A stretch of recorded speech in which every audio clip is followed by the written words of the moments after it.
حتى لو نويت اتزوجها، بس يعني مو والله ثاني يوم تعرف ببيتهم، لا يعني بعزمها على قهوة، نبي نطلع مع بعض، نتغدى نتعشى، شو عادي.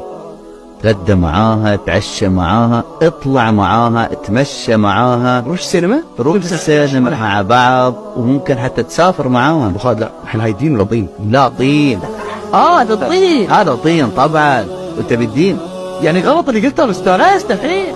ترضى على بنتك تطلع مع واحد؟ شو الكلام بس؟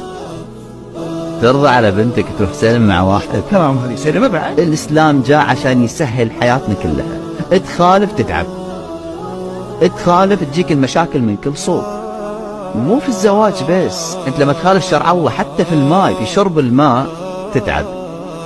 تخالف شرع الله حتى في العبادة نفسها تتعب. خليك مع الله ولا تبالي. امش مع الدين، الدين كفيل ان يخليك انسان